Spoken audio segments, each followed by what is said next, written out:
Bienvenue sur les antennes d'ABK Radio, il est 8h passé de 4 minutes et notre invité est déjà avec nous sur les antennes. Je vous l'ai bien présenté, professeur Aimé Boni, il est enseignant, chercheur, cardiologue, il est rythmologue et puis vous avez d'ailleurs le cœur à la politique et au changement des mentalités incritiques modernes. Et d'ailleurs il a obtenu son agrégation de cardiologie des universités françaises en avril 2018. Bonjour et bienvenue professeur. Bonjour.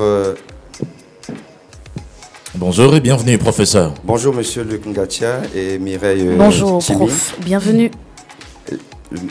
Merci de m'avoir invité sur les antennes d'ABK Radio pour essayer de discuter de certains sujets avec vous. Alors, comment vous vous sentez quand vous êtes au Cameroun, loin de la France, où vous avez obtenu votre agrégation de cardiologie en avril? Je suis à l'aise parce que je suis camerounais. J'ai toujours vécu au Cameroun, j'ai grandi au Cameroun.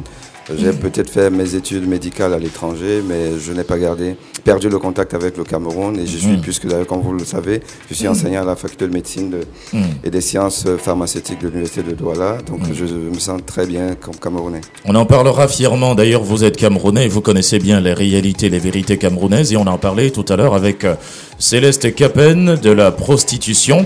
Alors une question, quels sont aujourd'hui les dangers de la prostitution pour l'avenir du Cameroun ? Bon, la prostitution, vous savez, on a souvent dit que c'est le plus vieux métier du monde, hein, et puis ce n'est pas que l'apanage du Cameroun. La prostitution, il y en a dans tous les pays du monde, même dans les pays les plus riches. Donc je ne dirais pas que la prostitution est un marqueur de sous-développement ou de pauvreté. Il y a des gens qui, des personnes, hommes comme femmes, qui décident de faire de cette activité leur métier pour des raisons personnel, pas forcément toujours pécuniaire, donc ça existe, mais est-ce qu'il y a une corrélation entre le taux de prostitution dans un pays et son niveau de développement? Ça, je ne sais pas s'il y a des études qui le disent. Et pourquoi les gens se prostituent de plus en plus au Cameroun, en Afrique et dans le monde? Pourquoi? Alors si vous dites de plus en plus, certainement qu'on va essayer de faire une corrélation avec l'appauvrissement de la population, le taux de chômage plus important. Il y a des gens qui ont des potentialités pour travailler, mais parce qu'elles ne trouvent pas du travail, elles vont certainement aller vers ce vieux métier qui est facile. Il suffit d'avoir un corps et un joli corps pour pouvoir le faire. Il ne faut pas des conditions particulières drastiques. Ça ne demande pas de CV. Pas du tout. Est-ce qu'au-delà, par exemple, professeur Boni Aimé, est-ce qu'au-delà du développement ou du sous-développement qui peut être l'une des raisons de prostitution, par exemple au Cameroun, est-ce que cela aussi peut être lié au niveau bas de l'éducation? Ah ben forcément. Vous savez que l'effondrement de l'éducation est l'effondrement d'une nation. Voilà, donc une nation sans éducation est une nation en perdition et avec donc sujet à toutes sortes de dérives, parmi lesquelles cet accroissement justement de la prostitution que nous vivons dans notre pays. Un fils qu'on enseigne est un monde qu'on gagne, est un peuple qu'on gagne. Est-ce que vous avez l'impression justement encore aujourd'hui que ce slogan, si on va le dire ainsi, ou alors cette signature rentre encore dans les priorités camerounaises? Un enfant qu'on gagne, un enfant qu'on enseigne est un monde qu'on gagne, ou alors est un peuple qu'on gagne. Est-ce que vous avez l'impression aujourd'hui que cette signature est dépassée, ou alors est-ce que ça rentre encore dans les priorités camerounaises aujourd'hui de former les jeunes? Je ne sais pas s'il y a beaucoup de choses qui rentrent dans la vie, hein, parce que l'homme, l'être humain, doit être au centre du développement dans tout pays, et tout système de gouvernance ou de bonne gouvernance devrait pouvoir orienter toutes les priorités vers l'humain. Et est-ce que l'humain est au centre des préoccupations de nos gouvernants? Ça, c'est la question que je me pose et je crois que les réponses, on les a. Avant d'aller plus loin, on a rappelé tout à l'heure que vous êtes enseignant à l'université de Douala, vous êtes bien le professeur Aimé Boni et vous êtes aussi cardiologue, vous opérez entre la France, l'Europe et le Cameroun. Alors en tant que cardiologue, racontez-nous un petit peu votre expérience en tant que cardiologue. Qu'est-ce que vous faites exactement au quotidien? Surtout quand on entend que vous faites de la télécardiologie, vous opérez les cœurs, ça se passe comment un peu? Alors, donc, la cardiologie, c'est un domaine très vaste, hein. On a plusieurs rubrique dans la cardiologie, ce n'est pas que soigner de l'hypertension artérielle qui est la maladie la plus connue, surtout en Afrique, mais c'est soigner beaucoup d'autres pathologies qui sont complexes et très intriquées, très imbriquées, et qui font que le cœur aura besoin d'un soutien parce qu'il est le moteur. Il est le moteur de l'organisme, et un cœur déréglé va entraîner des désordres de plusieurs autres organes. Alors, pour avoir la chance d'avoir fait cette spécialité, qui est assez passionnante, et il faut le dire, je peux vous dire que ceci demande un investissement très important, et surtout si on veut aller vers des techniques de traitement qui sont un peu plus avancées. Et ces techniques-là demandent un certain équipement, un certain outil, un diagnostic et de traitement que malheureusement on n'a pas dans notre pays. Et c'est la raison pour laquelle on va s'appuyer sur effectivement la télémédecine, comme vous l'avez dit. Qu'est-ce qui peut motiver un individu à aller solliciter la télémédecine ou alors la télécardiologie? Qu'est-ce qui peut motiver un individu à vous solliciter? Non, mais lorsqu'on est malade, lorsqu'on est dans une zone désenclavée où il n'y a pas de cardiologue par exemple, donc vous allez avoir des médecins généralistes, des médecins traitants qui auront besoin de cette expertise mais qui n'ont pas sur place, et ils vont donc devoir solliciter l'avis de confrères qui se trouvent soit dans une autre ville du Cameroun, soit à l'étranger, et devra donc utiliser certains moyens de télémédecine pour transférer les données et avoir un avis qui va donc revenir vers ce praticien et qui pourra donc apporter des soins adéquats aux patients. Donc la télémédecine aujourd'hui est très à la mode dans le monde entier, et surtout elle est indispensable pour les pays sous-développés et en voie de développement où la masse critique, la densité d'experts est suffisamment faible pour permettre justement des soins de proximité. Et comme on n'a pas de soins de proximité, on essaie de les avoir à distance. C'est différent de la microchirurgie. Ah non, la télémédecine, microchirurgie, c'est des domaines antagonistes. Non, c'est pas des domaines, c'est que c'est pas les mêmes notions. Ça veut pas dire la même chose. La microchirurgie, c'est la chirurgie qui va utiliser des techniques particulières pour aller vers les parties les plus infines d'un organe. C'est ce qu'on appelle la microchirurgie. Alors que la télémédecine, c'est télé, c'est-à-dire que c'est la médecine à distance. La médecine de conseil à distance. Alors, professeur, on parle de plus en plus de maladies cardiaques. Quelles peuvent être justement les causes réelles de ces maladies cardiaques-là? Il y a des maladies, il y a des causes environnementales qui vont provoquer des maladies cardiaques. Il y a des causes intrinsèques qui sont donc dues à notre organisme. Et en général, c'est dû au vieillissement. Plus on avance en âge, plus on aura certains dérèglements de notre organisme qui vont concourir à révéler certaines maladies. Je prends l'exemple, pour être didactique, je prends l'exemple donc de l'hypertension artérielle. Oui. L'hypertension artérielle, c'est la maladie des artères du cœur. Les artères, c'est ces tuyaux qui amènent le sang du cœur vers les organes, tous les organes du corps. Donc c'est vraiment la pompe de notre organisme. Alors, ces tuyaux-là, qu'on appelle les artères, ont la faculté de se détendre, de se dilater pour laisser passer le sang et de revenir à un état un peu plus contracté, rétréci lorsque le sang est passé. Et donc ça fait ce mouvement-là de battement. Alors, pour cela, il faut une propriété principale qui est la compliance de ce tuyau. Il faut que le tuyau soit compliant. Et avec l'âge, ce tuyau devient de plus en plus rigide à cause des graisses, de la mauvaise graisse. Et plus le tuyau va être rigide, plus le cœur aura du mal à pomper le sang vers les organes. Il y aura donc ce conflit entre le cœur qui doit éjecter et le tuyau qui a du mal à laisser passer le sang. Oui. Et il y aura donc une tension, un conflit au niveau entre le sang et ce tuyau. Et ce conflit-là va élever la pression artérielle, ce qu'on appelle l'hypertension artérielle. Donc c'est dû en fait au vieillissement de l'artère, parce que plus on prend de l'âge, plus tous nos organes vieillissent. Alors on va parler maintenant de l'enseignant que vous êtes, parce que l'enseignant est plus critique que le médecin. Vous êtes enseignant à l'université de Douala. Et comment se passe votre environnement de travail au sein de l'université de Douala? Alors, je commencerai d'entrée de jeu à vous citer une phrase qui serait affichée dans l'une des universités sud-africaines. Et ça, on peut retrouver ça sur les réseaux sociaux. Cette phrase-là résume le rôle de l'enseignement de l'éducation dans un pays. Alors, c'est écrit: détruire un pays ne nécessite pas l'utilisation de bombes atomiques ou missiles. Il suffit d'abaisser la qualité de l'éducation et de permettre la tricherie dans les examens. Les patients meurent aux mains des médecins.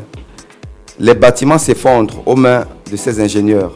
L'argent est perdu aux mains des économistes et comptables. L'humanité meurt. La justice est perdue entre les mains de ces juges. L'effondrement de l'éducation est l'effondrement de la nation.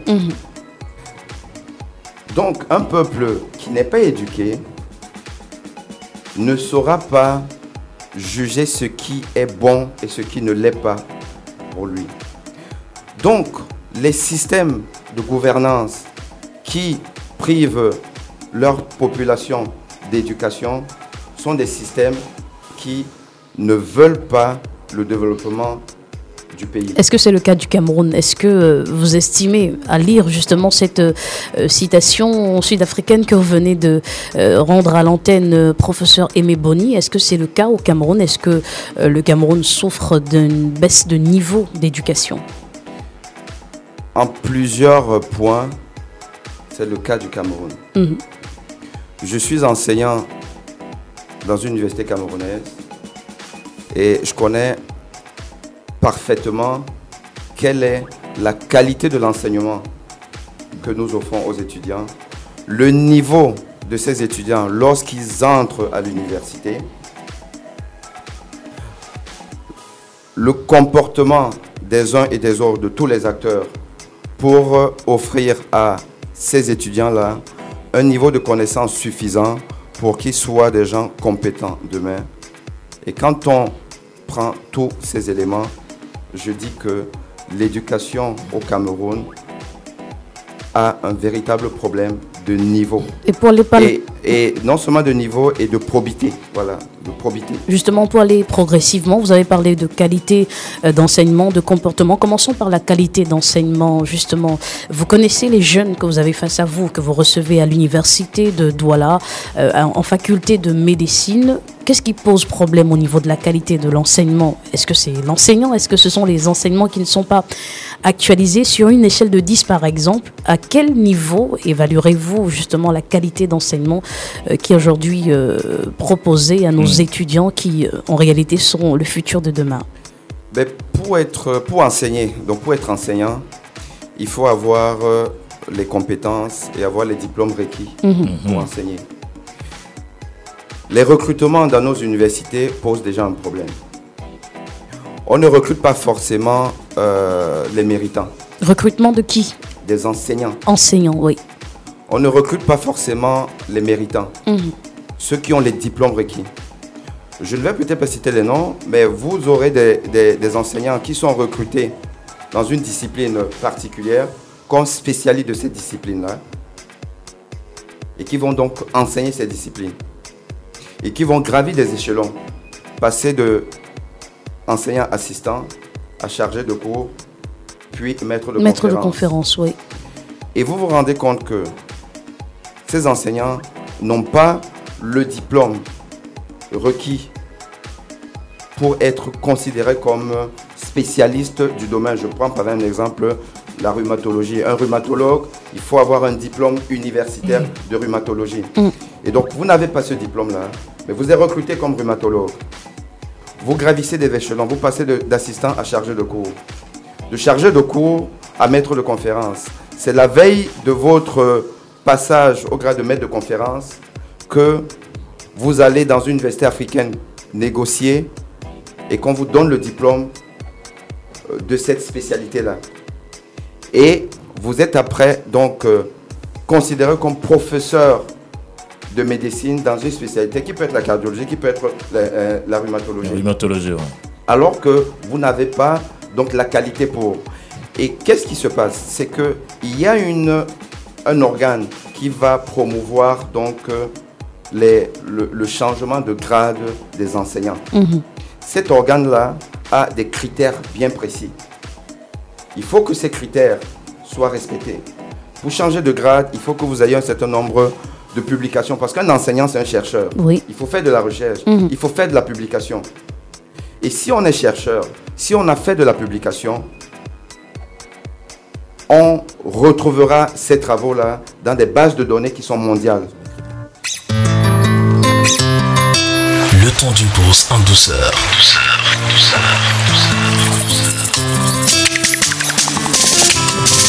Amoureux de belles mélodies.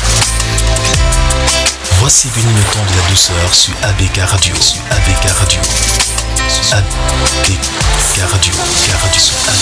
Escale douceur, un voyage paisible en compagnie de belles mélodies. Du lundi au vendredi entre 14h et 15h. Franck Samini, la marque déposée, vous y conduit. Escale douceur, une destination du rêve.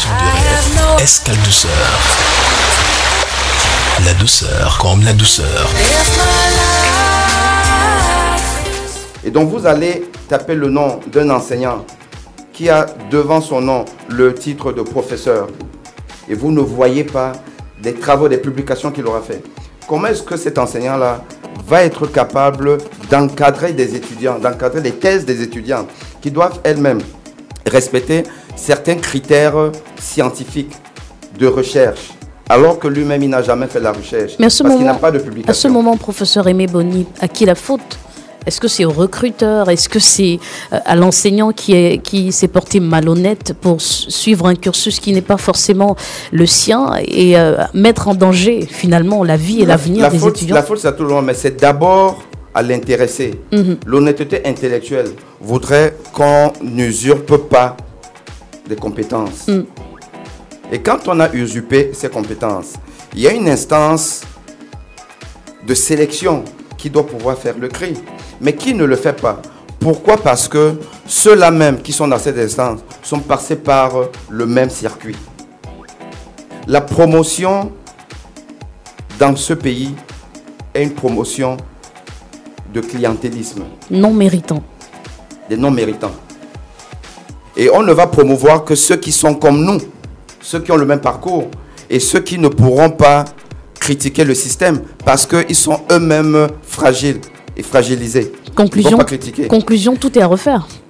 Et ceux-là qui considèrent qu'ils ont de quoi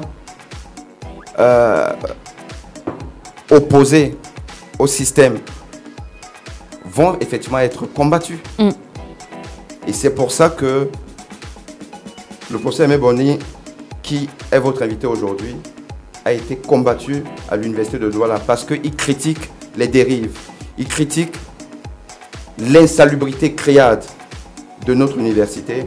Vous entrez dans une salle pour faire cours aux étudiants de médecine, l'hygiène c'est le b.a.-ba en médecine.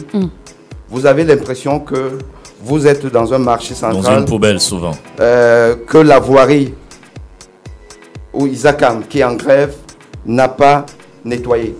Mais vous êtes dans une faculté de médecine.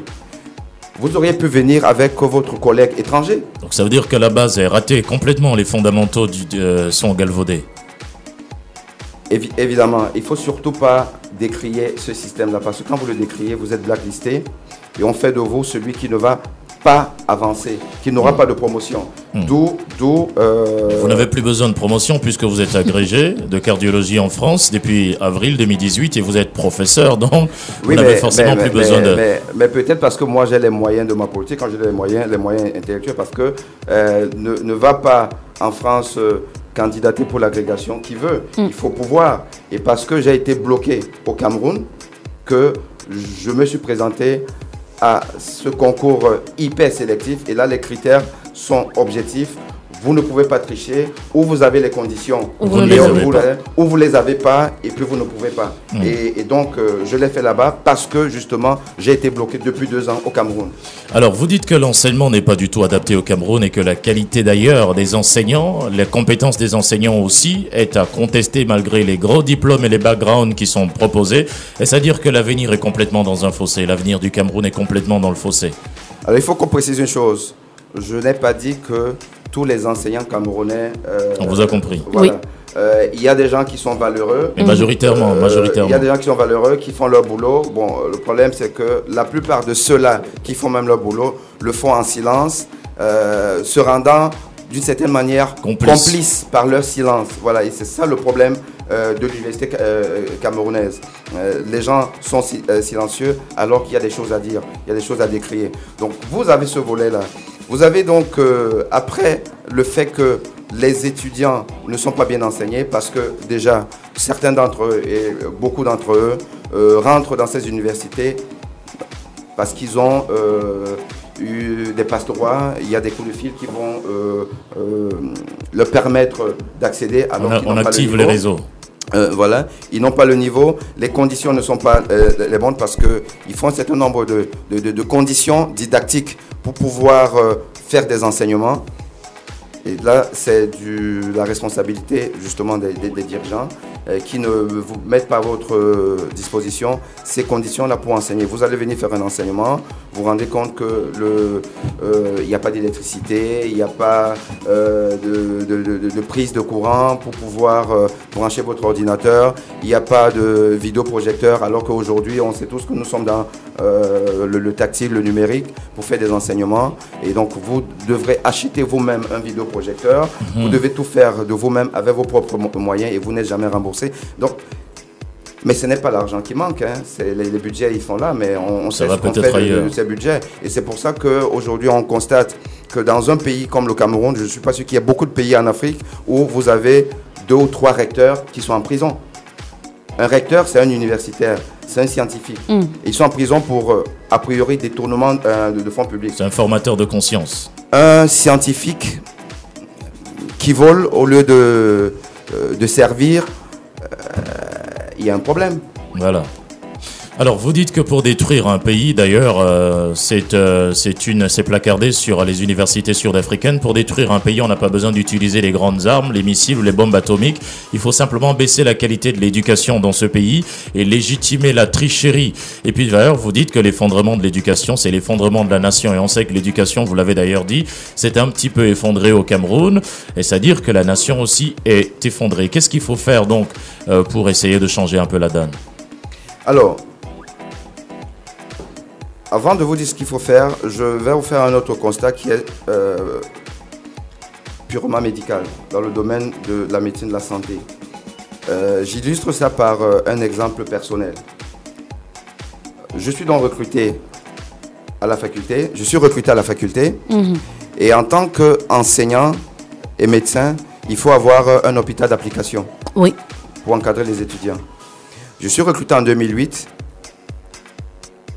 Et personne n'a jamais pensé m'affecter dans un hôpital. Je fais la démarche personnellement. Et donc, dans ces démarches-là, je demande à mon ministère de tutelle, l'enseignement supérieur, de demander au ministère de la Santé de m'affecter dans un hôpital. Et là, on me demande, je fais le vœu d'être affecté à l'hôpital La Quintini ou à l'hôpital général de Douala. Mais je suis envoyé à l'hôpital de Bonasama. Il n'y a pas de problème. Il faut bien développer les hôpitaux périphériques.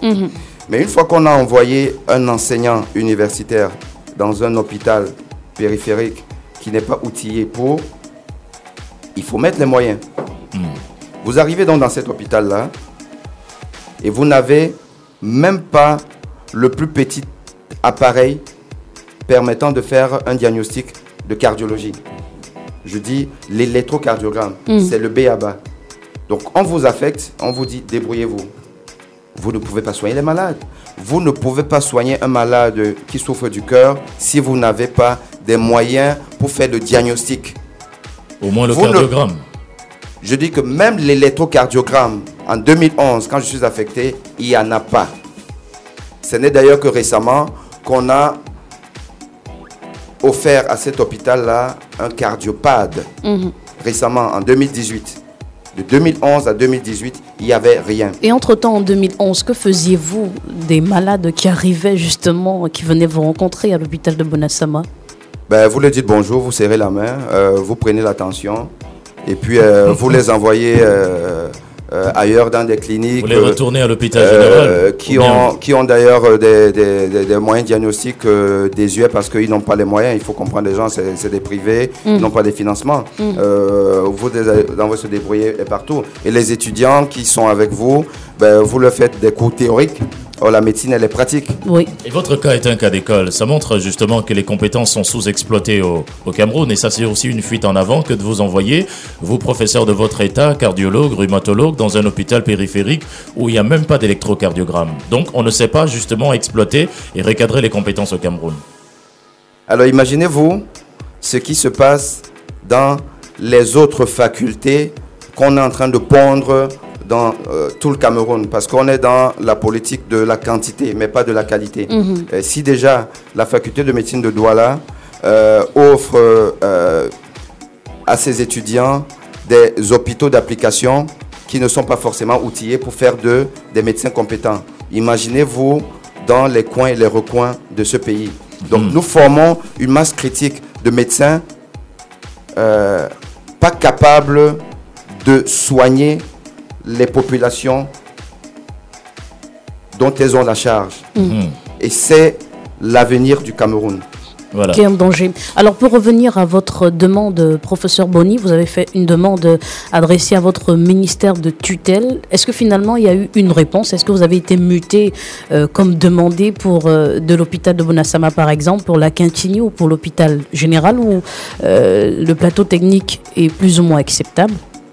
Non, en fait, ma demande d'affectation, elle était antérieure à mon affectation à l'hôpital de Bonasama. Oui. Donc, à partir du moment où on est affecté là-bas, bon, on est régalien. Est-ce que vous y êtes toujours? Vous y êtes toujours? Bien sûr, on est là-bas et on essaye par ses propres moyens d'apporter un certain niveau d'expertise. Et donc, qu'est-ce qu'on fait? On cherche des équipements, on essaie d'activer ces réseaux, ces connaissances, pour pouvoir doter un hôpital public des moyens par un équipement privés, par ses moyens personnels. C'est en ça qu'on est arrivé dans ce pays. Et après, on va vous sortir des chiffres sur la couverture sanitaire dans un pays, en sachant qu'en fait, ce n'est que des discours. Dans les faits, l'État ne fait pas grand-chose. Alors, à l'université, où vous êtes enseignant ici à l'université de Douala, qu'est-ce que vous avez fait pour changer justement le décor, puisque vous êtes l'un des plus grands critiques aujourd'hui du fonctionnement structurel de cette université-là, et vous qui avez l'expérience internationale, qu'est-ce que vous avez fait pour améliorer la condition, non seulement de l'enseignement au Cameroun et de vos étudiants? Ben, vous savez que tout passe déjà par le fait de décrier une situation qui n'est pas normale pour faire bouger les lignes. Je vais vous donner un exemple concret de ce qui a pu changer. C'est que on constate que des étudiants trichent. Des étudiants trichent, ils sont pris en flagrant délit et ils sont extirpés de la salle. Ils doivent passer au conseil de discipline. Et parmi ces étudiants-là, il y a l'enfant d'une haute autorité universitaire, pour ne pas citer son nom.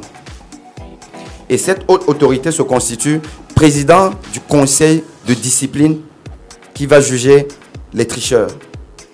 Évidemment, vous imaginez quelle est la sanction. Il y a un parti pris à ce moment. Donc le fils du recteur était le tricheur? Non, je n'ai pas dit le fils du recteur, le fils d'une haute autorité universitaire. Le doyen peut-être. Alors, tirez les conclusions que vous voulez, mais c'est le fils d'une haute autorité universitaire et qui triche et à qui on va juste infliger un avertissement. Pourtant, justement, dans la règle à l'université, lorsque vous trichez, en réalité, vous êtes recalé. Ben, vous êtes recalé. Oui. Vous êtes recalé. Et parce que j'apprends cet incident et qu'aucun enseignant de la faculté de médecine, même ceux qui étaient à ce conseil de discipline, et parmi lesquels les grands professeurs du Cameroun, personne ne dit non, ce n'est pas possible. Ils ont peut-être peur du doyen. Je suis le seul à écrire au recteur et à lui dire, monsieur le recteur, si cette décision-là est entérinée, je me constitue partie civile, je porte plainte contre l'université de Douala. Parce que c'est un mauvais signal qu'on envoie aux autres enfants qui ont triché et qui ont été recalés. C'est la population camerounaise qu'on met en danger. Parce qu'elle va être soignée par des tricheurs. Vous ne pouvez pas tricher et être bon médecin. Ce n'est pas possible. Et parce que je l'ai fait, en adressant un courrier à tous les enseignants, la décision qui a été finalement prise a annulé celle qui voulait être prise. Et donc, ces enfants-là, aujourd'hui, sont en train de reprendre la classe. Donc, le fils du doyen va reprendre la classe, sûrement. Il reprend la classe. Voilà, merci beaucoup, professeur Aimé Boni. Dans tous les cas, on est très heureux de vous avoir avec nous à l'antenne, justement, pour évoquer ces différentes questions. Et vous connaissez un peu les candidats de l'opposition qui sont en lice pour l'élection présidentielle du 7 octobre. Et parmi eux, quel est peut-être le programme, quel est le type de programme qu'on peut développer aujourd'hui pour changer un peu non seulement la face de l'enseignement, mais aussi la face aujourd'hui des hôpitaux sanitaires et des soins de santé au Cameroun?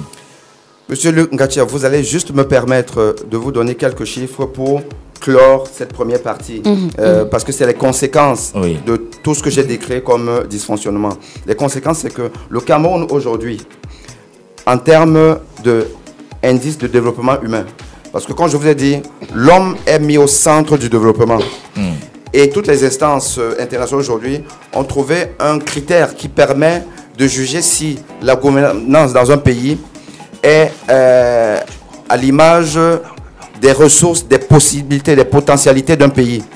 Et cet indice de développement humain regroupe donc plusieurs critères. Il y a la dimension éducation, la dimension standard de vie, et puis la dimension santé. Et quand on regroupe tout ça là, le Cameroun est à la 23e place africaine. C'est que sur 55 pays aujourd'hui, on a 55 pays en Afrique. 55 pays, on est 23, à peu près donc au milieu du tableau. Mais vous savez que potentiellement, le Cameroun n'est pas 23e pays en termes de richesse. 23e. Et en Afrique centrale, on n'est pas premier, on est 3e, derrière le Gabon et le Congo. Pour le taux de mortalité infantile, sur 100 naissances, des enfants qui vont mourir avant l'âge adulte, on a 53 décès sur 1000 habitants, sur 1000 naissances. Le Gabon a 34 décès. Le Sénégal, 34 décès. Nous sommes à 53. Or, le Gabon n'est pas potentiellement plus riche que nous. Ils n'ont que le pétrole, on a beaucoup plus d'autres choses. Le Sénégal n'est pas plus riche que nous. Donc, tout ceci là, c'est des critères durs de gouvernance dans un pays. Et donc, quand on nous dit que la gouvernance, c'est un processus de A à Z, ça c'est un ministre qui le disait dernièrement, de A à Z. Et en 36 ans, je ne sais pas entre A et Z où est-ce qu'on est, mais ce qui est sûr, c'est qu'on est très loin du compte par rapport aux 36 ans de gouvernance actuelle. Vous n'êtes pas très proche, vous n'êtes pas très loin du pouvoir. D'ailleurs, vous êtes un peu proche du pouvoir et du parti au pouvoir, mais vous êtes très critique à l'égard des actions du parti au pouvoir menées. Que pensez-vous des fonctionnements des hôpitaux aujourd'hui? D'ailleurs, vous êtes aussi critique un petit peu, mais dites-nous, que pensez-vous complètement du fonctionnement aujourd'hui de nos différents hôpitaux? L'hôpital camerounais est à l'image du Cameroun, c'est-à-dire qu'il fonctionne mal, il n'est pas suffisamment doté, les dotations ne sont pas à la hauteur des exigences d'un plateau technique d'un hôpital. Et après, il y a aussi une gestion interne des dirigeants d'un hôpital. Après, ces dirigeants-là, ils émanent quand même du système, c'est un système, et puis il faut faire avec. On n'est pas forcément malhonnête parce qu'intrinsèquement on l'est. Mais parfois, on est dans un environnement qui vous oblige à faire comme les autres, parce que sinon, vous êtes éjecté. Et si vous n'avez pas une certaine éducation, vous n'avez pas certains principes et vous n'avez pas des moyens de faire autrement, ben, vous vous accommodez et vous faites comme tout le monde.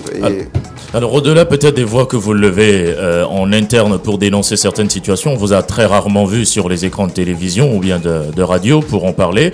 Alors est-ce que vous avez aussi essayé, si c'est bloqué un peu dans la fonction publique, essayer de proposer des systèmes de formation pour essayer tout au moins de retransformer le fonctionnement dans les hôpitaux privés aujourd'hui et leur donner une nouvelle face? Est-ce que vous l'avez fait? Moi je suis universitaire. Je suis universitaire dans l'âme. Et je le souhaite, malgré le fait qu'il y a eu beaucoup de tentatives de m'éjecter de l'université, parce que j'ai été traduit au conseil de discipline pour des raisons bidons. D'ailleurs, je suis au tribunal avec l'université de Douala, ça il faut que je vous le dise. Mais je suis universitaire, je suis camerounais, je le demeurerai, et je vais combattre. Nous allons tous combattre dans ce pays-là pour que les choses aillent mieux. Ce n'est pas normal que nous soyons autant dans la reculade en termes d'indices de développement.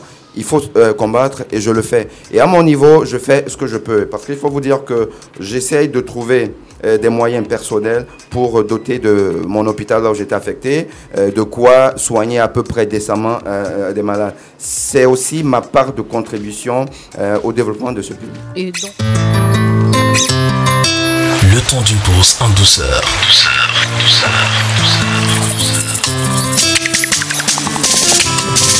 Amoureux de belles mélodies,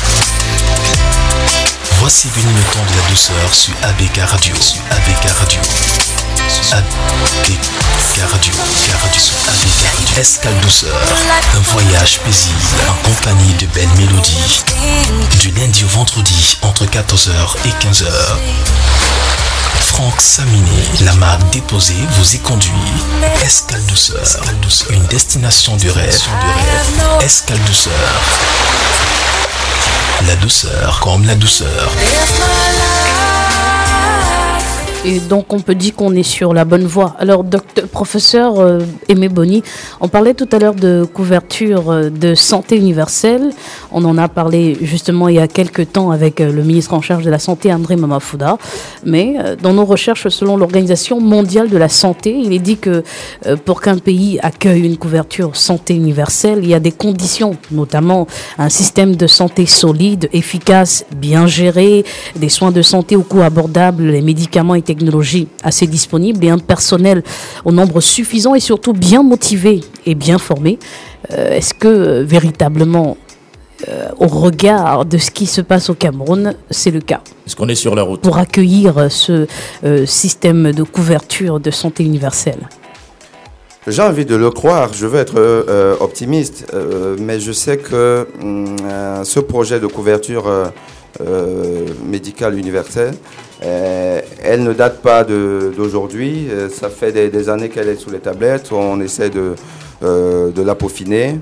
Les choses prennent énormément de temps au Cameroun pour arriver à maturation. Donc je ne sais pas exactement les raisons pour lesquelles on n'en est pas encore à ça. Mais toujours est-il dit que ça urge. Il faut absolument que ce soit le cas parce qu'on meurt aujourd'hui pour pas grand-chose, pour un manque d'aspirine, pour un manque de Doliprane, voilà.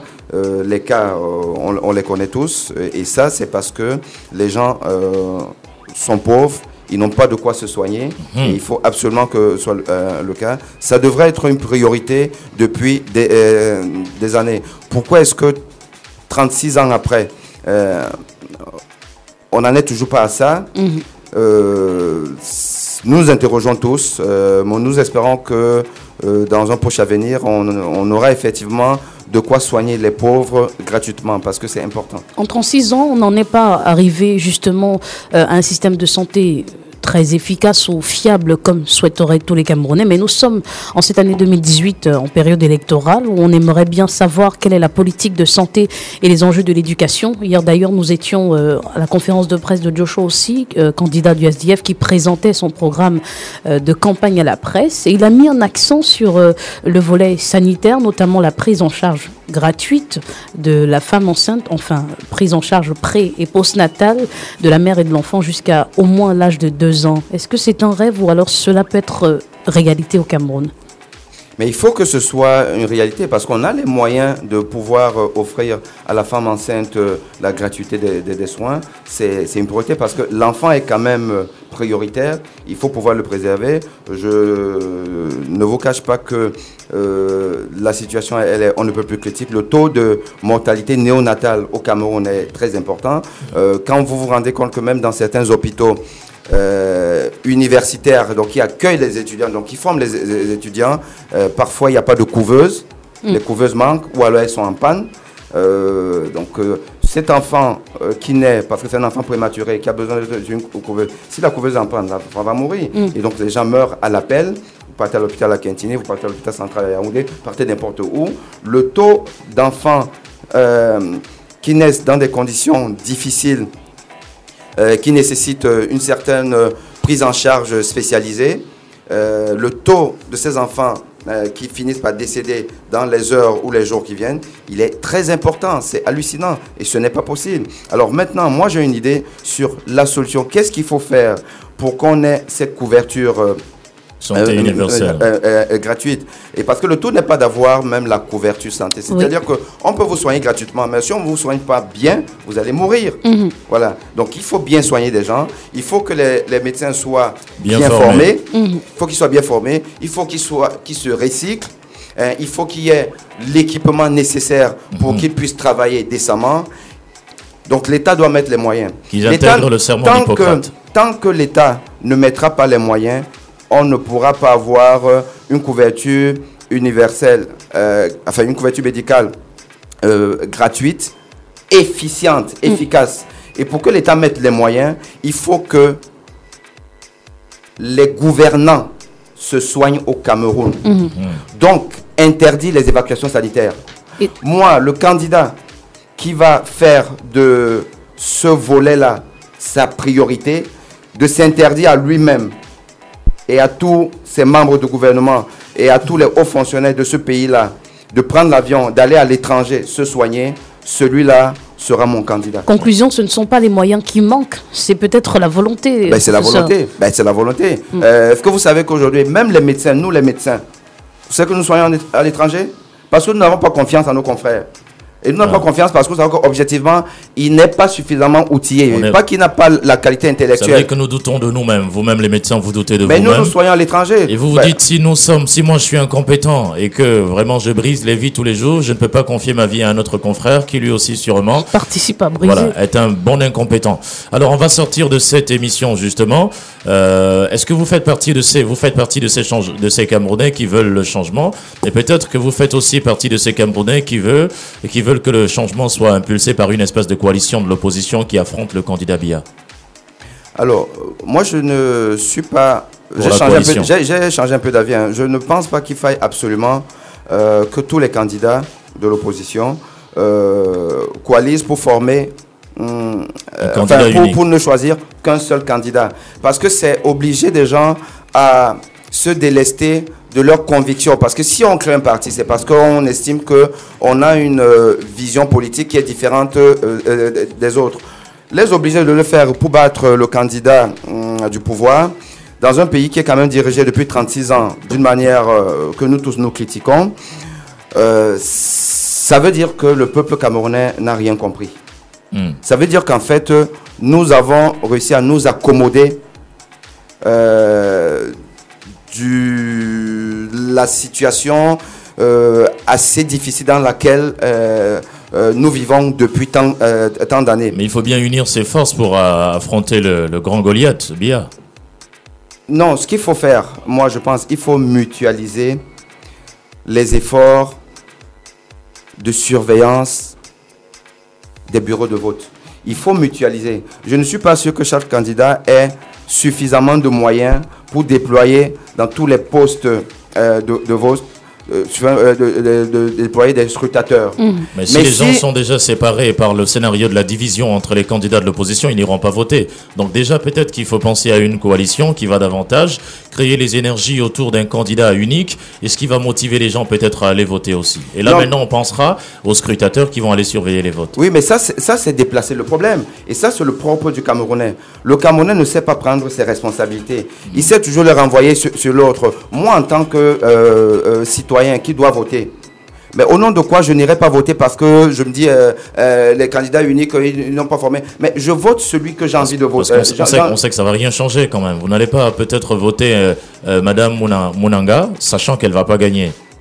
Mais pourquoi vous partez sur le principe qu'il ne va pas gagner? Pourquoi est-ce que les Camerounais partent sur ce principe-là? C'est ce que je ne comprends pas. Et je vous prends un exemple précis. Je suis persuadé que si vous avez le bilan que ce gouvernement a, et que ce candidat va au Sénégal, au Bénin, au Burkina Faso, au Congo-Zaïre. On a vu que le Congo-Zaïre a finalement éjecté le pouvoir en place. Le président Kabila. Ouais. Je suis persuadé que ce candidat-là ne serait pas parti pour gagner les élections face à une opposition hétéroclite. Ce n'est pas possible. Le bilan en lui-même est suffisant pour que même des candidats dispersés puissent avoir un peu plus de voix que le candidat en place. Même si vous considérez que l'appareil étatique est pour, il y a combien de sous-préfets, de préfets, de militaires et autres? Il y en a combien dans une population de 25 millions d'habitants? Si vous prenez 6 millions qui se sont inscrits et qui vont peut-être voter, quel est le pourcentage des gens qui vivent, sont dans l'administration, qui vivent du système? Mais si on les prend, le reste, au nom de quoi, moi, citoyen lambda, qui souffre au quotidien? Il y a les moyens d'entretenir les militants aussi, il ne faut pas oublier. Pardon? Il y a les moyens aussi d'entretenir les militants. Entretenir les militants, vous les entretenez combien? Une fois tous les 7 ans. Vous donnez à manger à un individu une fois tous les 7 ans. Le reste de temps, il a perdu, chacun de nous a perdu quelqu'un de sa famille pour une maladie qui devrait ne pas entraîner la mort. Parce que pour partir à l'hôpital général, vous devez traverser des routes qui sont des cratères. Et avant d'arriver à l'hôpital général, vous mourrez. Et au nom de quoi je vais oublier ce drame-là parce qu'on m'aura donné à manger un jour pour aller voter le système en place? Ça veut dire que un peuple a les dirigeants qu'il mérite.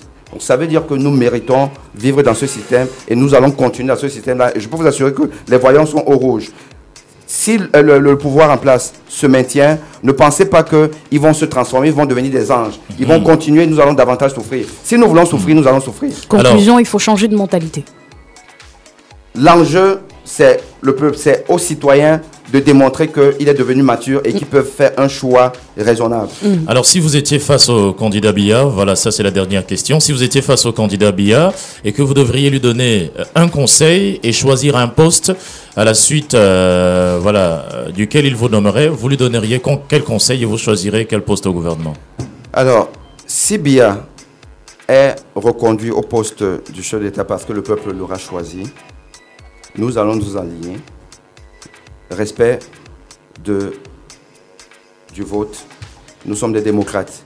Et je lui dirais, cher président de la République, enfin, sortez par la grande porte. Faites ce qu'il faut faire pour que ce pays sorte de la merde. Faites de la corruption votre vrai combat. Il suffit que le chef de l'État dise que terminez la récréation. L'opération épervier, on sait que ça ne veut rien dire. Mais une vraie opération d'assainissement des mœurs dans ce pays. Ça, c'est ce qu'il faut. Et il faut qu'on arrête les évacuations. Je dis encore, pour moi, c'est fondamental. Ça va faire décoller ce pays. Mais ça peut être difficile parce que j'imagine mal... on n'a pas de plateau technique suffisant pour entretenir nos ministres ou alors nos personnalités qui vont peut-être tomber malades. Et le poste que vous aurez choisi? Moi? Non, moi je ne fais pas la politique, je ne suis pas dans la politique du poste. Pas de politique, choisissez un poste, choisissez. C'est le chef de l'État qui vous le recommande, il vous dit choisissez un poste et vous devez choisir.